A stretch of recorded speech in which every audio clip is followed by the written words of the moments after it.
டிக்கெட்லாம் பார்த்தீங்கன்னா தாறுமாறான விலைக்கு விற்றுட்டு இருந்தாங்க. நிறையா 500 ரூபா வரைக்கும் கூட டிக்கெட் சில இடங்களில் விற்றாங்க. மிகப்பெரிய எதிர்பார்ப்புக்கு பிறகு வந்த படம், குறி வைத்து எடுக்கப்பட்ட ஒரு படம். அஜித் ரசிகர்கள் என்னென்ன செஞ்சால் கை தட்டுவாங்க, என்னென்ன பேசினா கை தட்டுவாங்க அப்படின்னு அஜித் ரசிகர்கள் மட்டுமே குறி வைத்து எடுக்கப்பட்ட படம். அஜித் ரசிகரை மட்டும் வச்சு ஒரு படத்தை எடுத்து நீங்கள் போட்ட காசு எடுத்துட முடியாது. ஏன்னா தயாரிப்பாளர் மிகப்பெரிய செலவு பண்ணியிருக்கிறாரு. நல்ல ஒரு எல்லா தரப்பையும் போய் சேர்ந்தா தான் அந்த படம் வந்து இருக்கும். இந்த ஏதாவது ஒரு முக்கிய தலைவர்களை பத்தி ஏவி போடுவாங்க இல்லையா, அந்த மாதிரி பண்ணி வச்சிருக்காரு. ஊருக்காவே சாப்பிட முடியுமா, அது மாதிரி தான் இந்த படம். சைட் டிஷ்ஷா இருக்கிறது மெயின் டிஷ் ஆக்கிட்டாரு. மெயின் டிஷ்ஷே படத்துல இல்ல.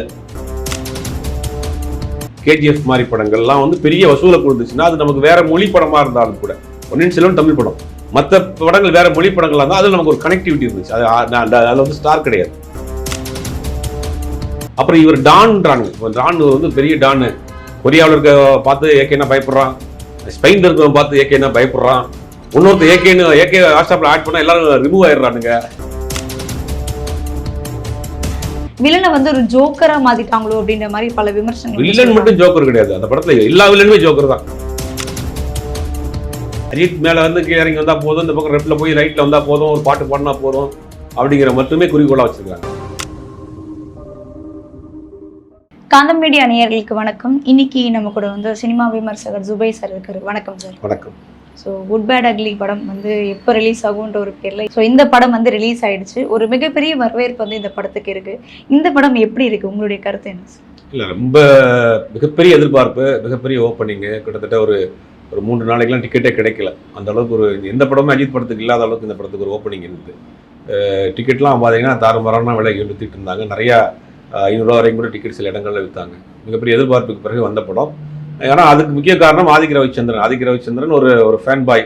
அவர் ஒரு படம் பண்ணுறாரு அப்படிங்கிற மாதிரி அதுக்கு முன்னாடி வந்து டீசரு, ட்ரெய்லரு எல்லாமே படத்துக்கு ஒரு பெரிய ஹைப்பை கிரியேட் பண்ணிச்சு. படம் ரிலீஸ் ஆச்சு. தியேட்டரில் போய் பார்க்குறப்ப ஒரு அஜித் ரசிகர்களை மட்டுமே குறி வைத்து எடுக்கப்பட்ட ஒரு படம்.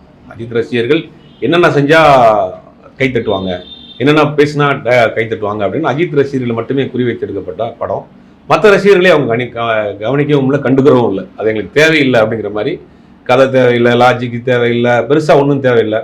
அஜித் ஸ்லோ மோஷன்லாம் வந்தால் போதும், அஜித் பஞ்ச் டைலாக் பேசினா போதும், அஜித் ஃபைட் பண்ணால் போதும், அஜித்தை வந்து விதமான ஆங்கிளில் காமிச்சா போதும், ஒரு 4 பாட்டு போட்டால் போதும், 4 ஃபைட்டு போட்டால் போதுங்கிற மாதிரி முழுவதுமாக அஜித்தை மையப்படுத்தி எடுக்கப்பட்ட ஒரு படம். அஜித் ரசிகர்களுக்கு ஒரு ஃபுல்லான ஒரு திருப்திகரமான படம்.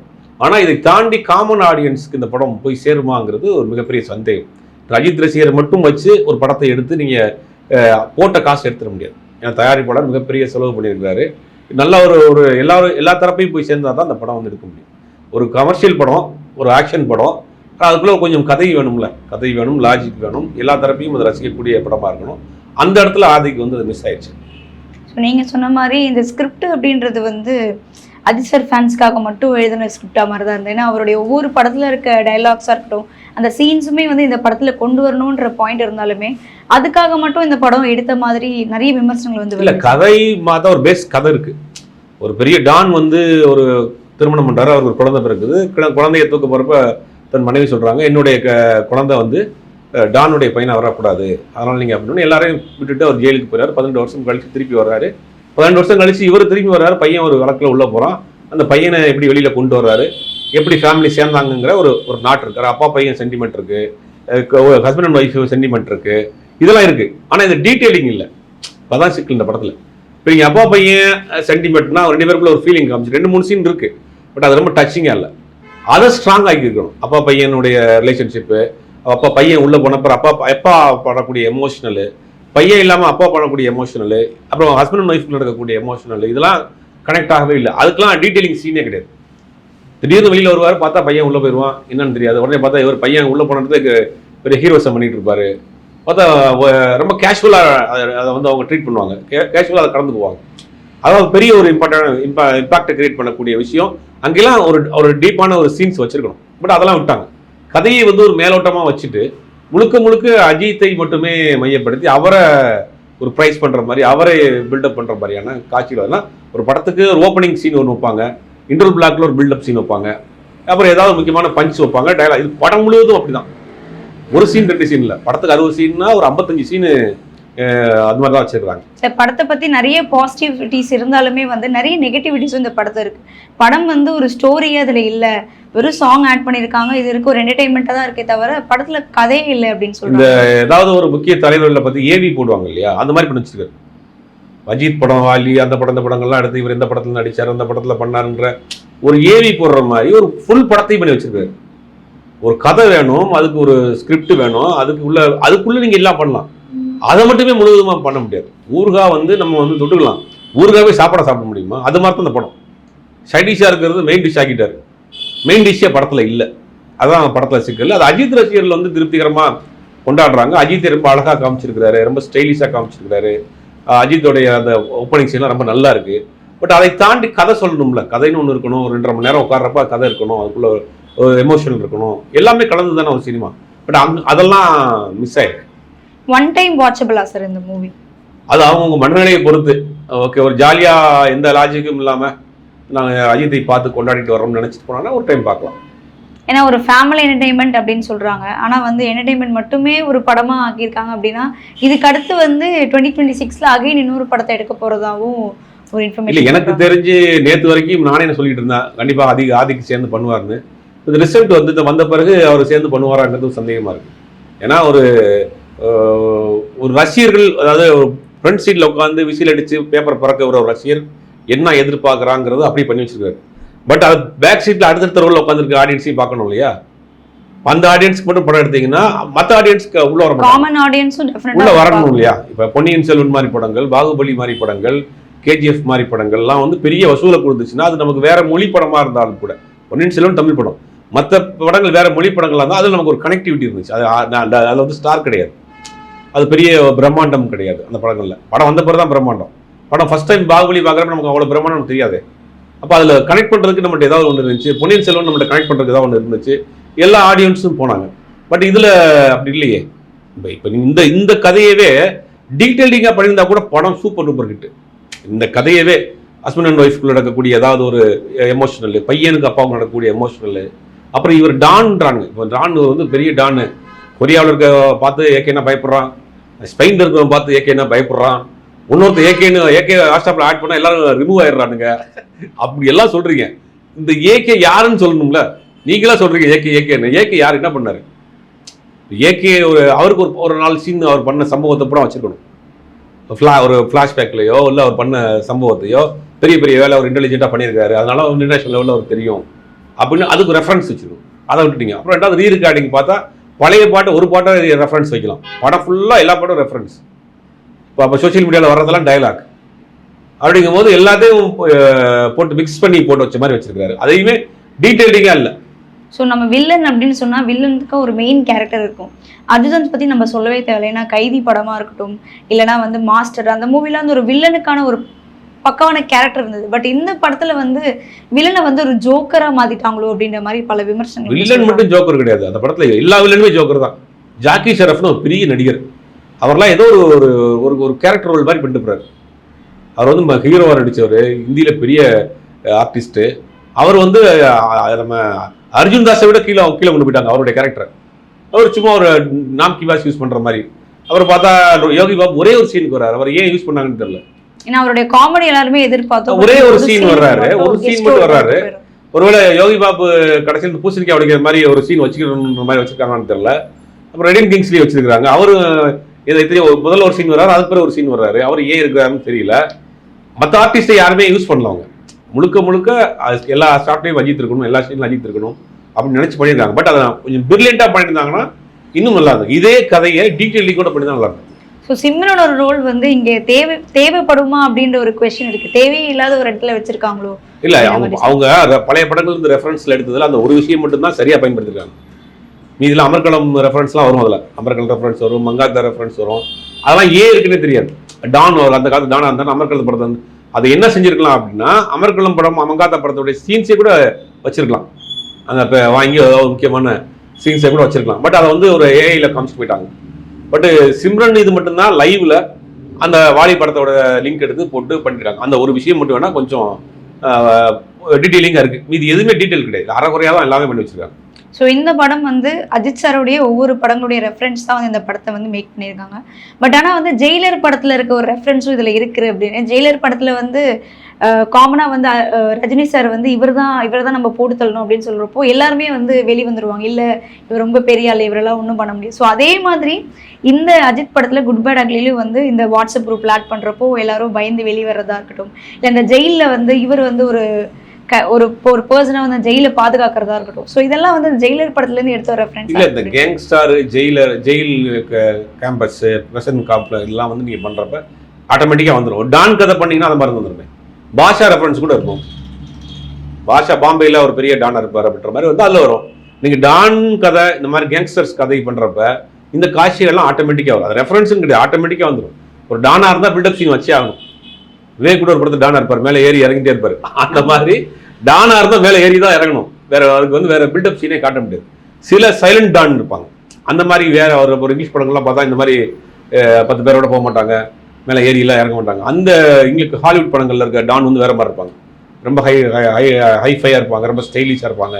உட்கார்ந்த இடத்துல வேலை ஃபைட்டே பண்ண மாட்டான், அவன் பெரிய டானாக இருப்பான். அந்த மாதிரி பிரில்லியண்டான டான்ஸ்லாம் இருப்பாங்க. இந்த அஜித் அப்படி கூட காமிச்சிருவாங்க. ஏன் ஒருவேளை அஜித்தை வந்து ஒரு எங்கேயாவது ஒரு வெளிநாட்டில் இருந்துட்டு ஒரு ஒட்டுமொத்த வேர்ல்டே கண்ட்ரோல் பண்ணக்கூடிய டான் ஒரு அப்படி கூட கொஞ்சம் கொண்டு போயிருந்தா கூட கதை வேற மாதிரி போயிருக்கும். பார்த்தீங்கன்னா கட் பண்ணார் நியூயார்க்கில் ஒரு பெரிய ஒரு 10வது மாடியில் இருக்கிறாரு. பார்த்தா அவர் அங்கே உட்காந்துட்டு உலகத்தில் இருக்கக்கூடிய எல்லா டானையும் கண்ட்ரோலில் வச்சிருக்காரு, ஒரு மிகப்பெரிய டான் அப்படின்ற மாதிரி ஒரு ஃப்ளாஷ்பேக்கில் கொண்டு போயிருக்காங்க. கதையை கொண்டு போயிருக்கலாம், கதைக்கு ஆளும் கிடையாது, ஆளும் கிடையாது, எப்படி வேணாலும் கொண்டு போயிருக்கலாம். அப்படிலாம் போயிருந்தா ஒரு புதுசாக இருந்தது. திருப்பி அதே பாம்பே, அதே வாட்ஸ்அப் குரூப்பு, அதுவும் டீட்டெயில்டு இல்லை.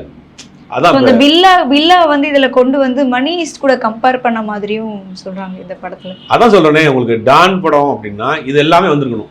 இந்த டானை பாம்பே டானை தூக்கி இருக்கணும். பாம்பே டானை தூக்கிட்டு அப்புறம் இன்டர்நேஷனல் டானா கொண்டு வந்து வச்சு வேற எங்கேயா கொண்டு போய் கதையை நடக்கிற மாதிரி போய் வேற மாதிரி கொண்டு போயிருந்தா கதை நல்லா இருந்திருக்கும். நீங்க திருப்பி பாம்பே டானு, அவருக்கு பின்னாடி ஒரு கேங்கு, ஆப்போசிட் கேங்கு அப்படின்னு போறப்பயே பில்லா வந்துடும், மங்காத்தா வந்துடும், அப்புறம் வந்துட்டு ஜெயிலர் வந்துடும், பாட்ஷா வந்துடும், எல்லாமே வந்துடும். அதே பாம்பே அதே டான்னு நீங்கள் என்ன எப்படி கொண்டு போய் அந்த காட்சியை ரிப்பீட்டட் உள்ள ஆட்டோமேட்டிக்காக வந்துடும். பட் அதெல்லாம் தவிர்த்துருக்கலாம், இல்லை வேற கதையை ஃப்ரெஷ்ஷாக உனக்கு பண்ணியிருக்கலாம். இன்னைக்கு நிறைய கதையை வச்சுக்கிட்டு அசிஸ்டன்ட் டைரக்டர்ஸ் நிறைய பேர் இருக்கிறாங்க, நிறைய உதவி இயக்குனர் இருக்கிறாங்க, நிறைய பெரிய பெரிய டைரக்டர்ஸ் இருக்காங்க. அவங்கள்ட்டாம் போய் சார் நல்லா அஜித் சார் ஒரு படம் பண்ண ஒரு கதை கொடுக்கலாம் கொடுப்பாங்க. ரைட்டர்ஸ் இருக்காங்க நிறைய, ஒரு 10 லட்ச ரூபா ஒரு ரைட்டர்ஸ் கொடுத்தீங்கன்னா ஒரு நல்ல கதை கொடுப்பாங்க. அதை வாங்கி டெவலப் பண்ணலாம். ஏன் உங்களுக்கு பஞ்சம்? 100 கோடி ரூபா போட்டு பட்ஜெட்டில் படம் இருக்குது, 10 லட்ச ரூபா கொடுத்து ஒரு ரைட்டர்ஸ் கதை வாங்க முடியாது அவங்களால. கிரெடிட் கொடுங்க. பாரதி ராஜா தொடர்ந்து இவ்வளோ படங்கள் கொடுத்துருக்காரு, வெற்றி படமாக கொடுத்துருக்காருன்னா கதை வசனம் வெளியே வாங்குவார். அவருடைய முதல் படம் 16 வயதிலே தவிர மீது எல்லா படமும் வெளியே கலாச்சாரத்தை வாங்குறாரு. பாக்யராஜிட்ட வாங்குறாரு, ஆர் செல்வராஜிட்ட வாங்குறாரு, கலைமணிட்ட வாங்குறாரு, மனோபராட்ட வாங்கியிருக்காரு, மணிவனன்ட்ட கதை வாங்கியிருக்காரு. அவங்களாம் கதை வசனம் ரத்னகுமார்ட்ட வாங்கியிருக்காரு. அவங்களுடைய கதையை வாங்கி ஒரு டைரக்ஷன் பண்ணுறாரு. அந்த படங்கள்லாம் காலத்தில் அடிக்க முடியாத படங்களாக இருக்குது. அப்போ நீங்கள் 100 கோடி 150 கோடி பட்ஜெட்டில் படம் பண்ணுற நீங்கள் முக்கியமாக இருக்கக்கூடிய அந்த ஃபவுண்டேஷனை சரியாக போடலையே. ஒரு நல்ல ஒருத்தரோட கதை வாங்கி அதுக்கு மேலே நீங்கள் கதையை டெவலப் பண்ணி எப்படி வேணாலும் கொண்டு போகலாம். அங்கேயே மிஸ் பண்ணுறீங்க. எல்லா யங் ஹீரோவும் நம்ம யங் டேரக்டர்ஸ் தான் பண்ணுறாங்க. நமக்கு எல்லாருமே தெரியும் அப்படிங்கிற ஒரு விஷயம் பண்ணுறாங்க. டிஸ்கஷன் ஒரு கலாச்சாரம் இருந்தது சினிமாவில். இப்போ டிஸ்கஷன் என்ன பண்ணுவாங்கன்னா சீனியர் டேரக்டர்ஸு, ரைட்டர்ஸு இவங்க எல்லாம் வச்சு டிஸ்கஸ் பண்ணுவாங்க ஒரு கதையை எப்படி கொண்டு போகலாம்.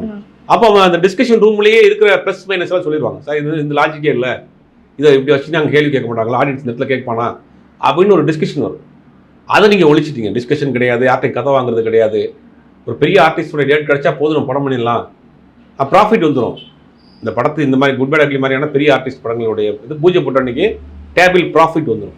பட் அவங்களுடைய ஃபியூச்சர் அந்த ஹீரோ மாதிரி தப்பிச்சு போயிடுவார்.